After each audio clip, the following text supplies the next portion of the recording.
میں ایک واقعہ آپ کو سناتا ہوں جو خود میرے ساتھ پیش آیا۔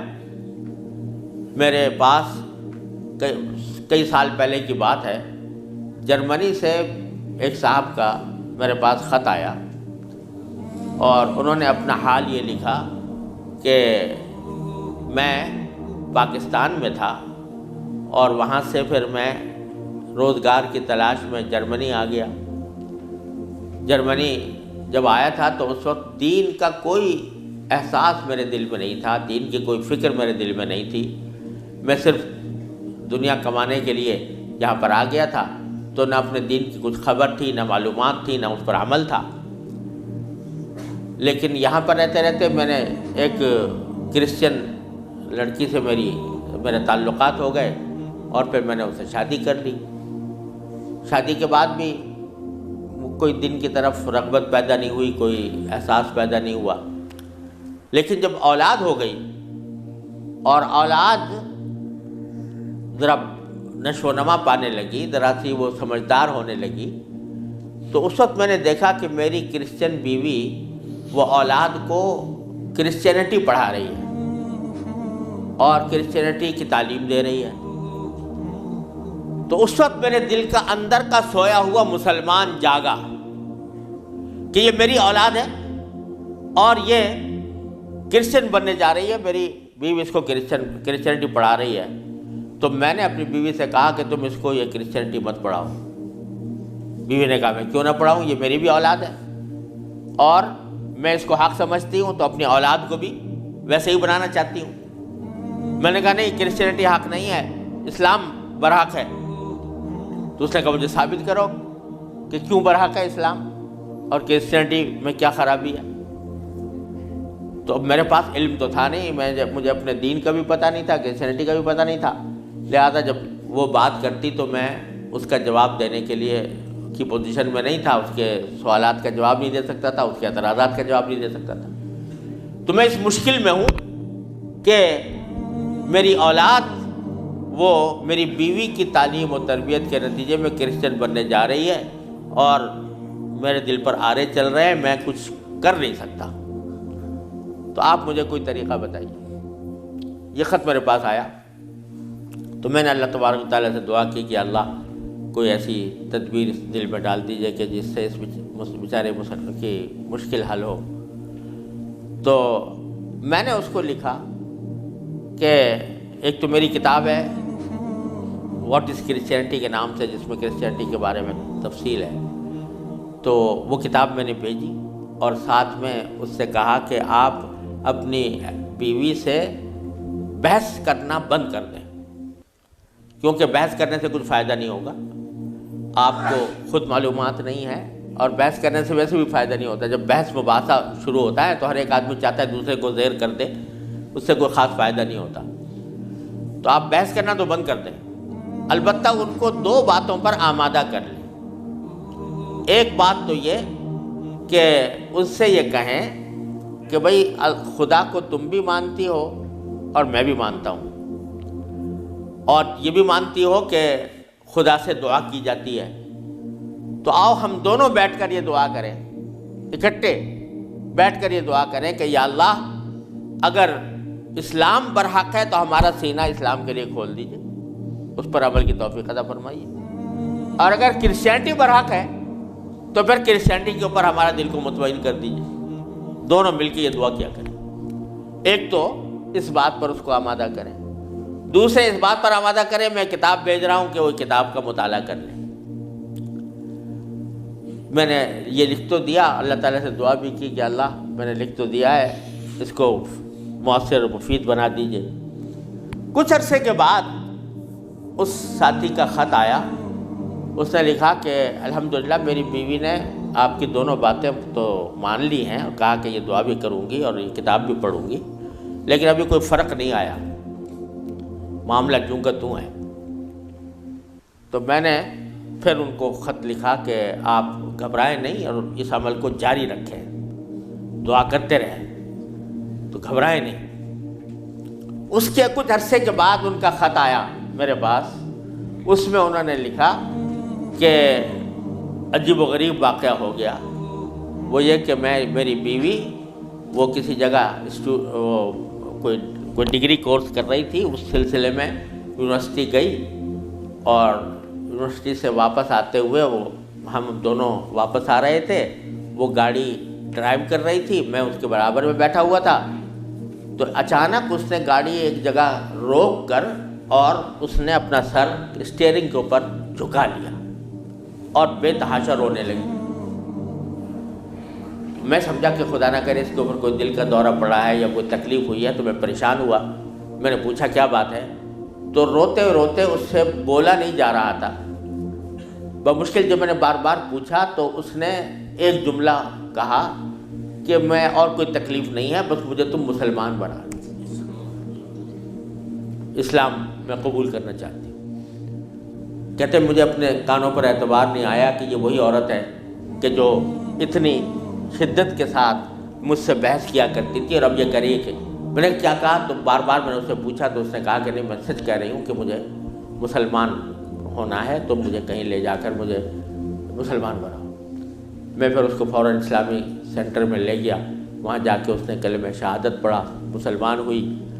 اور اس نے خط میں لکھا تھا کہ یہ اتفاق سے یہ دن رمضان کا تھا، اور آج پہلا موقع ہے کہ ہم دونوں نے سحری میں اٹھ کر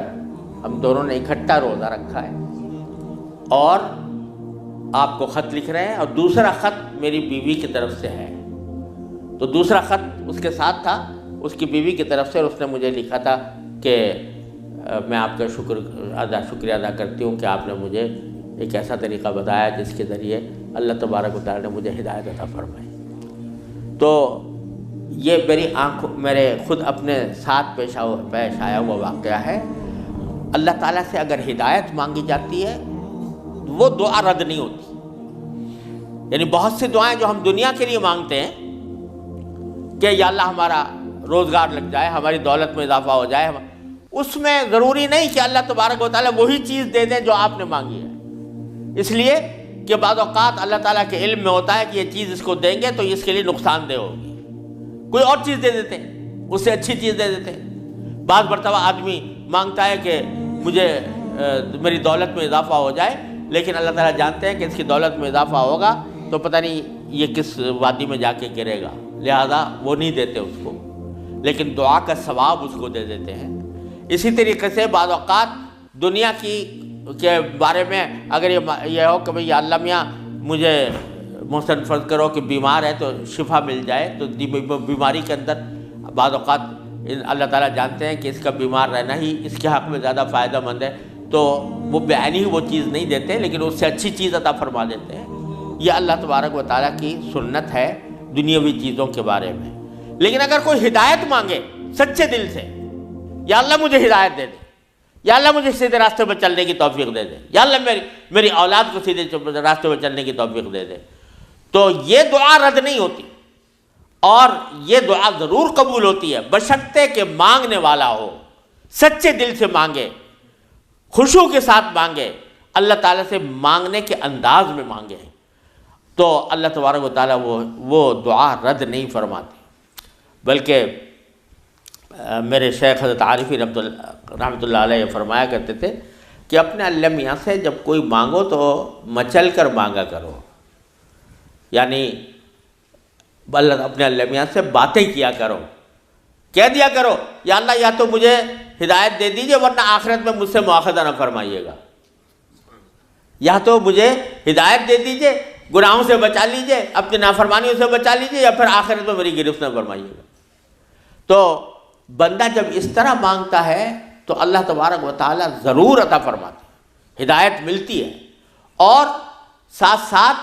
یہ کہ وہاں پر آپ کے لیے ایک عذر ہو جاتا ہے کہ یا اللہ میں نے تو آپ سے مانگا تھا اور کہا تھا کہ مجھے ہدایت دے دیجئے، میرے گناہ چھڑوا دیجئے مثلا۔ تو آدمی اپنی سی کوشش کرے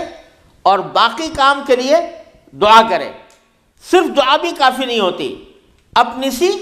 کوشش بھی ضروری ہے۔ جیسے میں نے وہ یہ مثال دی تھی تو میں نے ساتھ میں اس کو کتاب بھی دی تھی، ایسا نہیں کہ صرف دعا ہی پر اکتفا کرے بلکہ تھوڑا سا طلب اس کے اندر پیدا ہو، کہ طلب بھی ہو، طلب ہو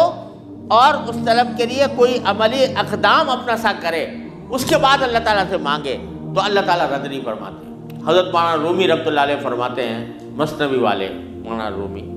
فرماتے ہیں کہ دیکھو حضرت یوسف علیہ السلام کا واقعہ دیکھو کہ ان کو جب زلیخا نے ورغلایا، گناہ کے اوپر آمادہ کرنے کی کوشش کی، تو قرآن کریم میں ہے کہ اس سے پہلے اس نے سارے دروازوں پر تالے ڈال دیے تھے، غلقت الابواب، سارے دروازوں پر تالے ڈال دیے تھے، اور پھر حضرت یوسف علیہ السلام کو بہکایا، ورغلایا۔ تو حضرت یوسف علیہ السلام آنکھوں سے دیکھ رہے تھے کہ سامنے دروازوں پر تالے پڑے ہوئے ہیں، نکلنے کا راستہ نہیں ہے، لیکن انہوں نے یہ سوچا کہ میرے بس میں اتنا ہے کہ دروازے تک چلا جاؤں، بھاگ گئے، تو بھاگ گئے، دروازے تک پہنچ گئے،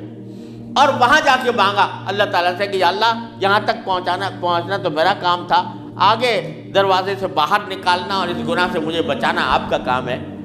تو نتیجہ یہ ہوا کہ دروازے کے تالے ٹوٹ گئے اور داخل۔ تو مولانا رومی فرماتے ہیں کہ گرچہ رکھنا نیست عالم را پدید، خیرہ یوسف وار می باید دوید، اگرچہ تمہیں اس دنیا کے اندر تمہیں کوئی راستہ نظر نہیں آ رہا، گناہوں سے بچنے کا، اللہ تبارک و تعالیٰ کی نافرمانی سے بچنے کا ماحول ایسا ہے، اس سے نکلنے کا راستہ نظر نہیں آیا، لیکن خیرہ یوسف وار می باید دوید، جس طرح یوسف علیہ السلام دروازے اپنے حد تک جتنا کر سکتے تھے اس کے لیے دروازے تک دوڑ گئے، اس طرح تم بھی دوڑ جاؤ اور پھر اللہ تبارک و تعالیٰ سے مانگو تو اللہ تبارک و تعالیٰ انشاءاللہ رد نہیں فرمائیں گے۔ اس لیے میں عرض کرتا ہوں کہ اپنے معمولات میں، روزمرہ کے معمولات میں یہ بات شامل کریں کہ رات کو سونے سے پہلے اللہ تبارک و تعالیٰ کی بارگاہ میں اپنی بھی اور اپنی اولاد کی بھی، اپنے گھر والوں کی بھی ہدایت کی دعا فرمائیں۔ اللہ یا اللہ اپنے رحمت سے ہم چاہتے ہیں کہ ایسا کریں، اپنی طرف سے کوشش بھی کر رہے ہیں، یا اللہ اپنے فضل و کرم سے اپنے رحمت سے اس کوشش کو کامیاب بنا دیجئے